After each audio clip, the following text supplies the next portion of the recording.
Noah, Hi, Gregory. great to see you. Thank you so much for doing this. It's so appreciated. Thanks for having me. Where are you calling from?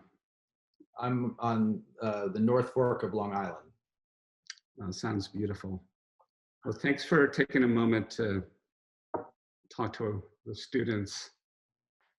As I sort of discussed with you before, we're going to ask a series of very open-ended questions, and then you can answer them as you wish. Do I get the same questions other people got? Yeah, they're standardized. Okay. Slightly shifted, but like, ready? I'm ready. Starting with, what's the most vivid memory, your most vivid memory from childhood?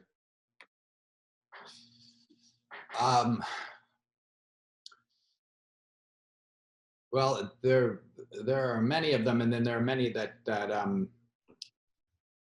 come and go. Like sometimes, you'll have one that you weren't you'd forgotten about, and then you also try to distinguish them from the stories that have been told about these memories, and you start to try to distinguish them from the photos Yes. of any of these things. But a thing I remember was walking to nursery school with my mother. It was the first time I'd gone to school, and we lived in Park Slope, but we hadn't moved where you lived. So you'll know the geography, but I don't know if other people will. But we had, we lived on Sterling Place on the other side of Flatbush Avenue at that time. We ended up moving to Montgomery. So, but the school was on Carroll Street. So we would walk from across Flatbush Avenue along 8th Avenue to this, it was called the Storefront School. I don't know if you knew it. No. But in one of the houses, I think on the corner of President and 8th, do you remember it had like a, because some of those houses were pretty impressive. It had like a little, like, I don't know if it was like a little like domed window or something. I know it, yes. But there was a window up there that we saw a monkey in. And so this monkey would become I was kind of anxious about going to school for the first time, and the sort of anticipation of seeing the monkey and then the discussion of the monkey became an important part of my kind of easing into and going to a new school. There's got to be a name for that syndrome. Yes.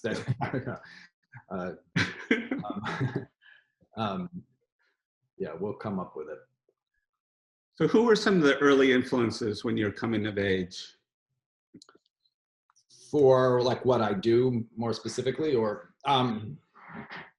I guess, well, in the beginning, I don't know if you had this feeling too, and if other people have this, because there's more access to stuff now, but sometimes there was like things you couldn't see had this sort of pre-influence on you. Like you had this, I was influenced by the posters and the subways of movies that I wasn't allowed to see. Oh, yes. Like the Alien poster, or Scanners had a intense poster in the subway with the guy, about to break open.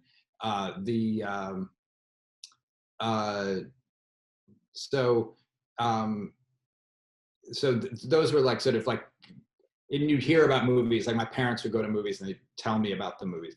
But when I really started to go to movies, it's when the Plaza Cinema opened on Flatbush Avenue. Not to make this just all about or in my shared geography in Park Slope, but it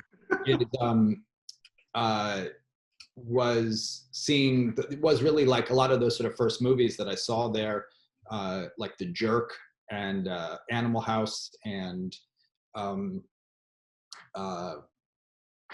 Heaven Can Wait, and those were movies that they were just available, but they were also movies that I really liked, and all felt like a little bit above where I was. Another early movie that I actually just rewatched recently, Greta and I just rewatched, or she hadn't seen it, but I hadn't seen it since childhood, but it had always been really had an impact on me was The World According to Garp, Yes. which felt like a very adult movie. It had a lot of, so I think a lot of the movies that felt like slightly out of my reach, and even probably my full appreciation, you know, my ability to appreciate and comprehension, were ones that had generally if it was rated R, that was a big draw. We used to sneak up and see movies like Kung Fu movies at the Sander movie theater. Right, which then closed, and then was the Pavilion, then closed again, and now is it a Nighthawk, or is it a? Yes, it is. Is there a movie that changed your life? The movie that changed my life, not all for the better, was I saw Invasion of the Body Snatchers, the Philip Kaufman one with Donald Sutherland. Yeah. Way too young. I was like 9, and I should never have been taken to it. And I saw it at the Fulton Mall in Brooklyn Heights, the theater that was there. I can't remember what it was called. It really, I actually met Philip Kaufman just recently at Telluride, and I told him that he's responsible for the years I spent in therapy, because it is like, it really did, it felt like it almost felt like like it had happened to me, like it was a traumatic situation that actually happened. And in a sense, I think what I was probably, because this whole notion of like people are not who they seem to be, and I think I was also probably coming to a certain understanding that my parents were no longer going to stay married, but they were at the time. I think I was picking up on a lot of things, and the movie really hit me at a, but it freaked me out. I couldn't watch it. I watched it again for the first time not that long ago, all the way through, just as it really scared me. You make me want to see it again. It's good. How do you negotiate the line between humor and sadness, which is something that you sort of grapple with throughout all your movies, I believe? Yeah, I don't really think about it. I think I just, because I've been asked like, do I write like, or try to play things, balance something that maybe before it gets too sad with comedy, or the other way. And I don't. I think I try to be open to their existence, that they exist all the time. I mean, what we're going through right now, it's like, it's just base sadness. And then, but you still find yourself in the middle of the day, having a laugh, or, and just being, I guess, acknowledging that this is sort of, that these things are always live in my work. And I will say though, I with working with actors, and the actors I'm drawn to, I think part of it is playing it, playing it truthfully, so that you're not, even if the line is written kind of funny, I often will, sometimes I've had actors who want to kind of play it with put a little sauce on it. And I like it to be, even though we can recognize, that there's humor in the line, to play it, just play it straightforwardly, play it honestly.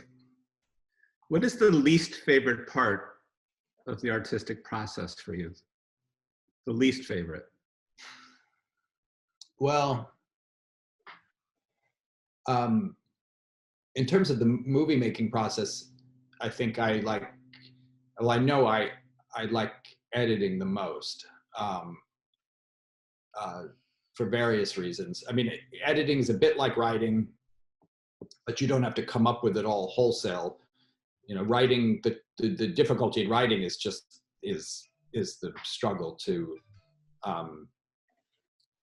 get there, to get the script, and to get to a place that it works, that I feel ready to make it into a movie.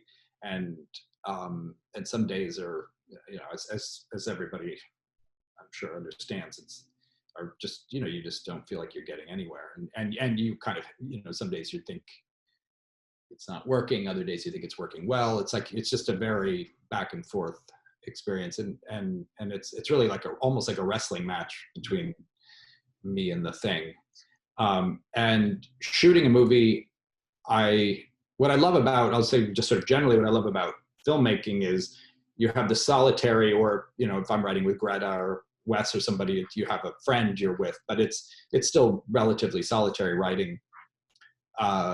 And then you have this suddenly very communal experience of shooting a movie where it becomes something quite different. And I like that. I like that it has both of these things. It plays to different aspects of my personality. And I love working with actors. I love the energy of a shoot, but a shoot takes a lot of stamina. And I do find it gets, even the older I get, it does get, it's harder. It's harder to do night shoots. It's harder to do, long days, and there are days where you're up against it, the sun's going down. I mean, there's active, there are active challenges almost constantly in shooting a movie. What's nice about editing is you get the pleasure of a puzzle making and even in some cases sort of rewriting, but it's very civilized. You're not waking up at 4:30 to go to the location that's an hour away. There's, you go in, it's like, a more traditional work situation. You go in the morning and spend the day working, and then you can go to dinner and, and have a life. Give us a little window, more of a window into your collaborative process. You tend to work with certain actors over and over again, and writing part of, as you mentioned, Greta and Wes and other people on your production team. So tell us a little bit about that. Film is so collaborative, and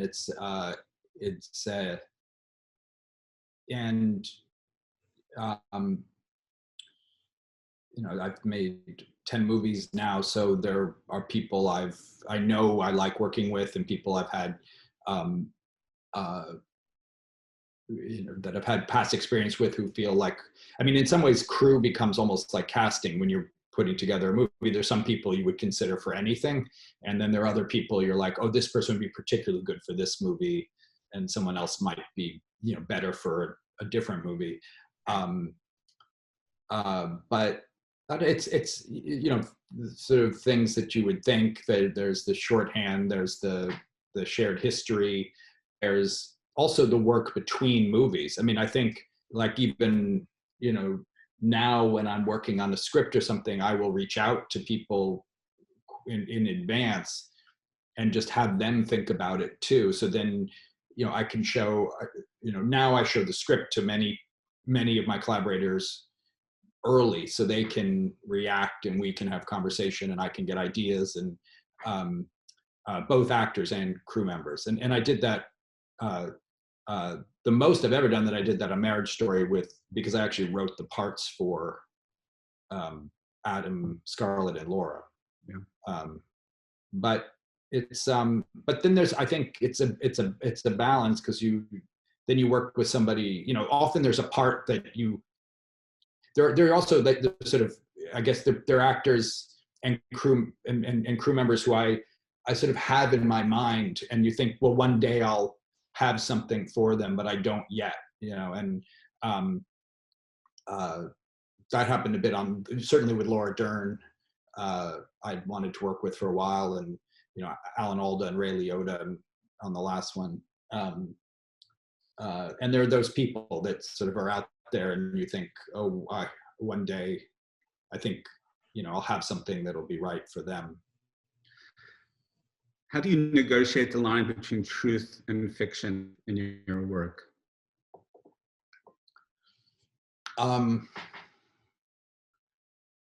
I find when I'm writing, I'm drawing on whatever helps me. I mean, whatever helps the story, really. Sometimes it's things that help you get into the story. Sometimes it might be, like an experience, something that's happened to me, or some story somebody told me, or something that at least puts me in the place of some kind of grounded sense of reality. But it's, even as we were sort of talking about with your first question, even all these memories are already twisted and changed, and so there's no actual reality you're starting with. You're starting with real feelings, or a real an interaction or something. But once I start to write it, it's all invented. Even if I think I'm doing it verbatim, I'm clearly not. And then those things transform, and they often give you something else. They give you, try to think of an example. I mean, I think like, like in The Squid and the Whale, there are definite touch tones from my childhood, and even stories, or things in there that were versions of things that had happened. But a lot of them, a lot of the fiction in it was sort of translated from, real things, and then real things would come up, memories would spark from fictional things that I wrote. So it's, I find, when you're working on a story or working on something, it's like anything that works, you'll put in there. I mean, you're often desperate. You'll take, and if a thing comes up that reminds you, and often then on the flip side, you have to, of course, throw out stuff that you like, but doesn't have any, doesn't work anymore now that the story has taken you in this direction. So taken as a whole, when you look at all the work you've done as a filmmaker and a writer, what do you see as the central themes or preoccupations in your work?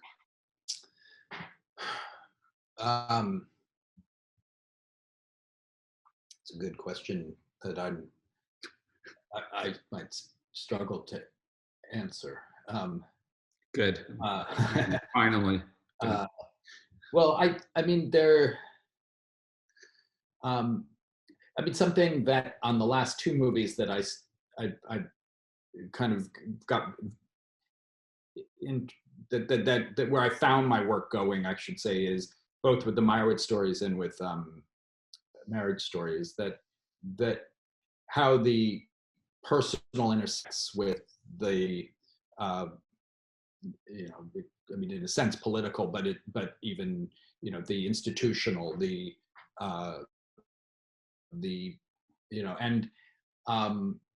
and I think, and that's very interesting to me. I mean, I think, how,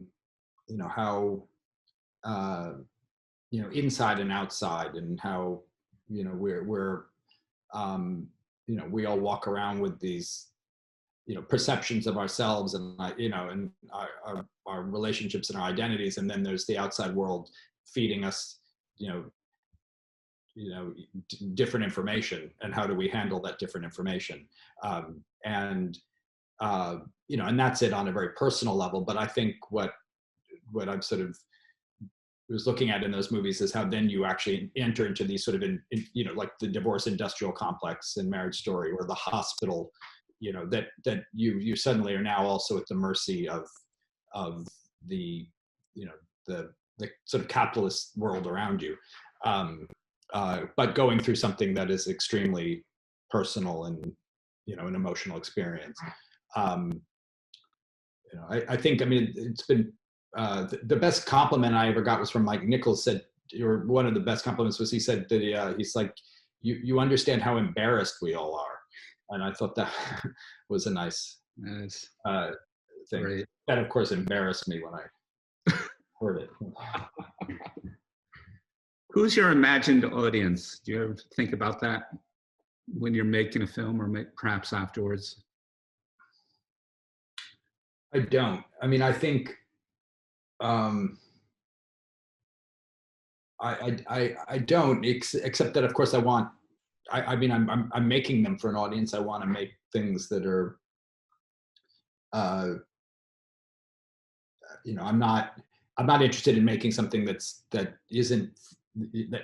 I guess in saying that I don't think about an imagined audience, I'm not saying I'm not thinking about. Of course, I'm trying to be very clear and trying to communicate as best I can because I want an audience to to you know be able to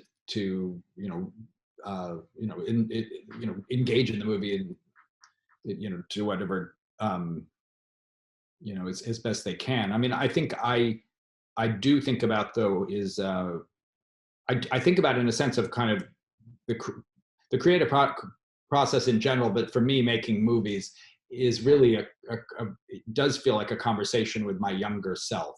Yeah. And so in a way, not that my younger self would even have been allowed to see some of the movies I've made, but I um but that that I'm always sort of looping through my childhood and looping through that boy and the kid who loved movies and wanted to make things, and reconnecting.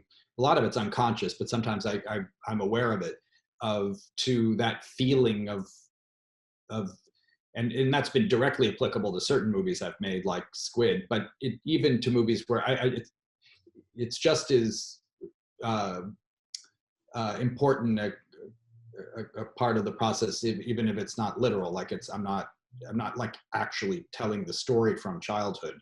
It could be present day. It's just about sort of always reconnecting the same way I reconnect with that kid when I watch a movie that I loved, and I watch it again and I feel very I can remember how I felt then, and then I have my adult reaction. I feel like it's a version of that in a sense.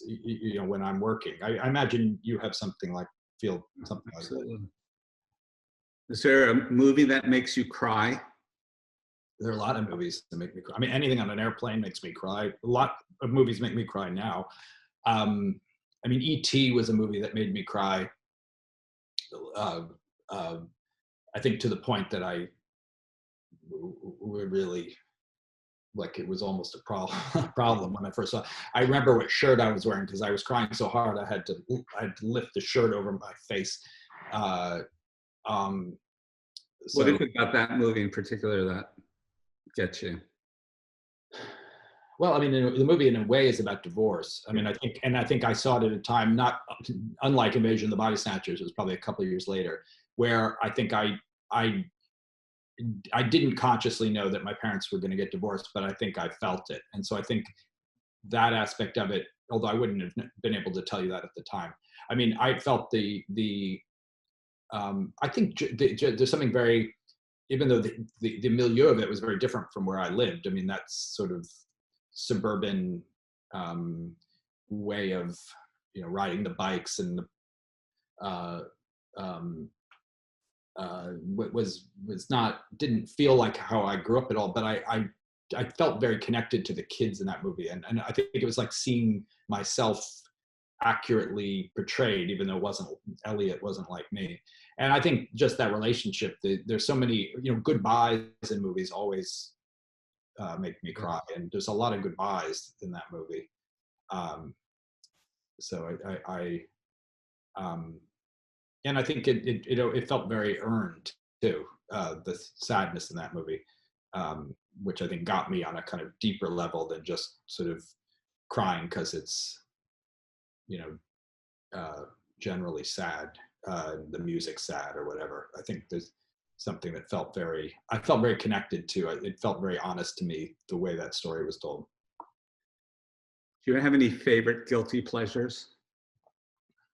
I don't really think of them as anything as a guilty pleasure, really. I mean, I like, in all art, I like many different, kind of music and movies, and we've been watching a lot of different movies that recently, and we've watched some, things as,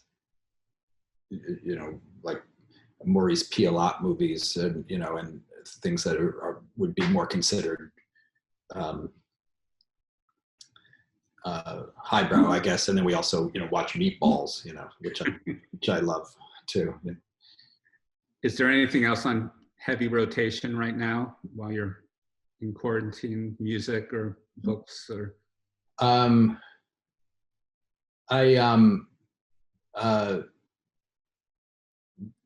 mean, there are a few things. I mean, music-wise, friends have sent some playlists and things which I've been playing. I have sort of my I like playing records. I like playing my old records because I like the sort of just the process of it. Also, we have our 1-year-old really likes doing that with me, so that's fun. So a lot of those are like records from my childhood, just like, Beatles records and David Bowie and things, both that I stole from my parents, and then a lot of things I bought. I've been listening to a lot of, I like a lot of Roxy Music records. Yeah. Great album covers. Yeah, they are. All of them, yeah. Okay, well, I have one last question, and then we'll open it up to a few questions from the photo students. But the last question is, what advice would you give the students in this moment of peril? I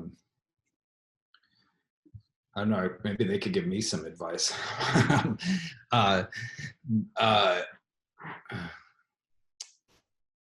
Well, I think, I mean, for artists, I think it's a hard time to work, because we're so distracted, and I think, but I also think it's so important that we do, and it's, I mean, both for our own mental health, it's helpful because it takes you out of the moment, momentarily takes you out of the moment.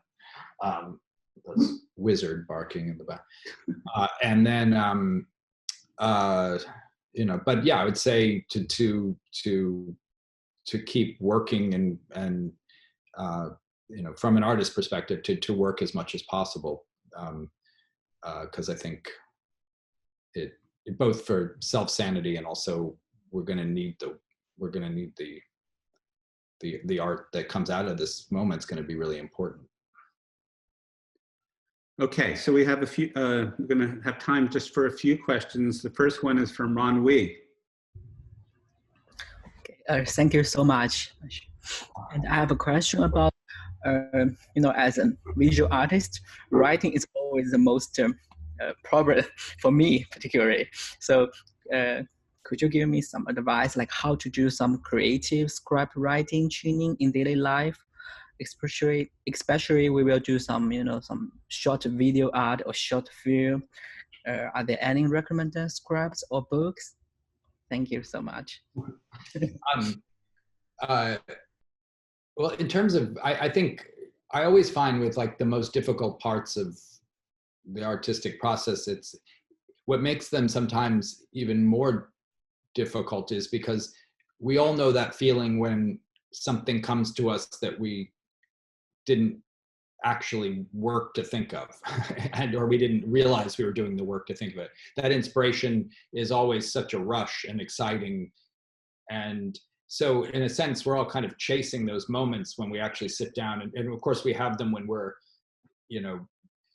we're wandering around. Suddenly you have, oh, I should do this. And then you sit down in front of the work itself, and then you feel intimidated, and it's suddenly you're not sure if it's a good idea or whatever.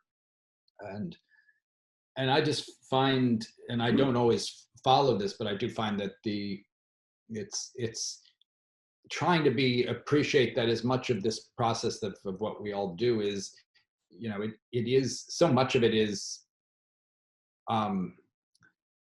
just showing up and pushing forward, even on the days that don't feel good. It doesn't mean that walking away from it can't be valuable. It can be, because that's actually, I think sometimes, I'll spend all day in front of the computer trying to write and feel like I got nothing done, and then you know, lying in bed right before I fall asleep, I have an idea that I didn't, you know, that I somehow, whatever it was, you know, 6 hours of my brain hurting didn't create at that time, but it comes to me later. And so I think it's just being open to that and knowing that we're doing the work all the time too, and it's not just when you think you're doing it, and trying to be open to those things, not closing down to them, you know, just when you're, you know, away from it. Rory, I think you have the final question here. Okay, well, hi Noah, thank you. So you've talked a lot about working with collaborators and the casting process, but once you get to shooting and rehearsals, what are the sort of processes you go through with the actors? Because your films have such great performances, so how do you sort of, you know, get that from them? Yeah, well, it's I mean, casting the right people is, you know, and sometimes I've had experiences where it isn't a perfect fit, and then it's a different kind of work, both for you and for them. I mean, one thing I require is that everybody come knowing all their lines in advance, because I think a lot of times the language is even helpful to me as a director, that if they're saying the line right, it gets us at least part way there. And so, but you also recognize that different actors are different. I mean, even actors I like working with don't necessarily have the same work habits. And, you know, Adam Driver loves to do it, all of it. I love working with Adam for many reasons, but he and I are kind of tireless in loving to talk about it all the time. And so I will involve him as early as I can in something we're doing together, because he will, first of all, he does know, he'll memorize the lines when he reads it. And then when he shows up, he already is, it's like this, you know, he's like there to play and there to come up with things, and always comes up with great things that give me ideas that that just always, you know, make the movie better, not just, you know, his performance. But sometimes you have actors who don't like to rehearse as much, even though I make sure we do a decent amount of rehearsal, but and they'll just have to sort of do it. But but I can tell sometimes, like, an actor doesn't, it's not comfortable for them, you know. And so there you're kind of meeting somewhere between how I like to work and how they like to work, and because you want to get the best out of them. But I'm also there to sort of, I guess, give them an opportunity to maybe work a little bit differently and see if something else happens when they're doing it. I mean, rehearsing for a movie is I find it very important, but it is also, you want to kind of take it to a point and not go too far, because then, you know, then you're like, oh, I wish we were shooting now. And, you know, often you have a few weeks to go or something. But that's why I also like to almost not even think of it as a rehearsal period, is to just involve actors I know I want to work with early on, so that we're in essence rehearsing from the moment they've read the script until, you know, we start shooting. Noah, are you working on anything at the moment? Are you able to? I'm writing now. Yeah.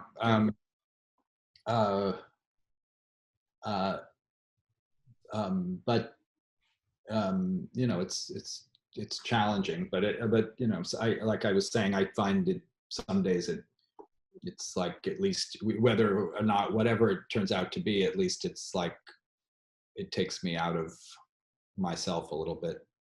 But it's just as difficult as it always was. I mean, I think the thing is, no matter how many times you do this, Doesn't get easier. no, you're just an amateur Yes. again, you know. And then the very last question, and thank you so much for doing this. It's so meaningful and generous. is there a movie that you would recommend all of us to watch now? Something that you feel, perhaps something that would lift our spirits, or Meatballs. meatballs. I think it's so highly individual, like what people want to see. I think, you know, people seem to, you know, it's nice to see things that you like. I feel it's funny, like reading the New York Times, like even this the comfort viewing, just how quickly things become you know, an expression or a thing that, that we say. But you know, I always, anything that has New York in it, I always like watching. I watched this. I mean, one thing I would say is if anyone has access to being able to stream from the Criterion channel, I think it's a great way to look at so many movies. But maybe you could we could end with just giving us a short list of your favorite New York movies. And well, one thing I just watched on the Criterion channel was, which I'd never seen before, which is not, I don't want to oversell, it's not a great movie, but it has, it's not as good as Sweet Smell of Success, I should say, which is a great New York movie. This is a sort of lesser one, but I enjoyed watching it because it has really good New York location stuff in it. Is Humphrey Bogart's last movie called The Harder They Fall, and which I'd never seen. And Greta and I were watching it, and then we went back and we would freeze them because there's this location stuff I'm like trying to figure out. Like, I think that's Kips Bay. I think that's, you know, I love seeing the city over time as a kind of, you know, in the background, even in movies that aren't that great that take place in New York. You know, I think, you know, we watched Tootsie again. That's a great New York movie. Yeah. And really pleasurable too. You know, I always love the opening of Dog Day Afternoon, which is sort of has like just, there's an Elton John song and there's the shots of New York. Starts with like a reverse zoom out of the water, like a barge or something in the water, and then it. But I was like just that looking at the city in the beginning. The bank location was shot in South Slope. I didn't know that. Yeah. Yeah, it's a great location. I don't know if that's a movie that's going to pick up people's spirits right now. It's good. The Attica. Yeah, he's so good. I mean, that performance is so good. He's so good in it. Oh yeah. Yeah. What have you seen anything that you've? I saw Gregory Peck Western. I really like, called The Westerner, which was Greg Tolan shot it. You know, shot Kane, William Wyler.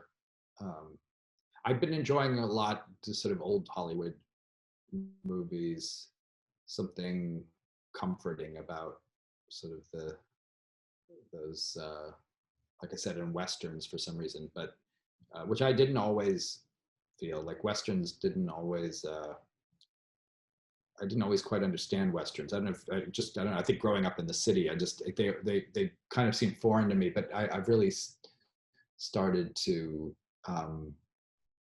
over the years really started to like them. Well, Noah, this has been such a pleasure. It's great to see you. You too. And there are, you know, 350 students out there who are would like to thank you as well. So we're just everyone's gonna wave to you and thank you for all your words of advice and wisdom. And it was really fantastic. My pleasure. Thank you for having me, and thanks for everybody for joining. Thank you, Noah.